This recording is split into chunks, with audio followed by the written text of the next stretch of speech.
හීන ප්‍රනීතතාවයෙන් යුක්තව අපි උපදිනකොටම අපිට පටන් ගන්න තියෙන තැන එක එක්කෙනාගේ අනුව වෙනස්.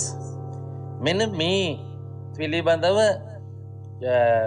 චුල්ලකම්ම විභංග සූත්‍රයේ, මහා කම්ම විභංග සූත්‍රයේ, මජ්ක්‍ධිම නිකායේ තවත් බොහෝ සූත්‍ර දේශනාවල ඉතාම පැහැදිලිව සඳහන් කරනවා.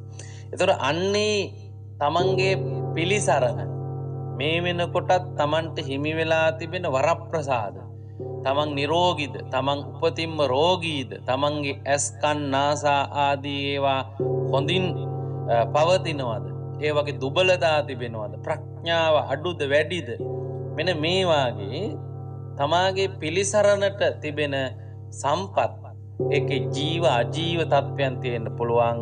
ඒ සියල්ල සිදු වෙන්නේ කර්මයෙන් කියලා කියනවා. ඊළඟට යං කම්මං කරිස්සාමි කල්යාණං වා පාපකං වා. මේ ජීවිතය තුලදී ඔබ අසා තිබෙනවා බෞද්ධ දර්ශනය තුල ප්‍රධානම ඉගැන්වීමක් තමයි චේතනාහම් භික්ඛවේ කම්මං වදාමි.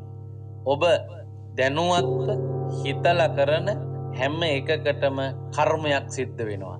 ඒ හැම කර්මයකටම නැවත ප්‍රතිවිපාකයක් සිද්ධ වෙනවා.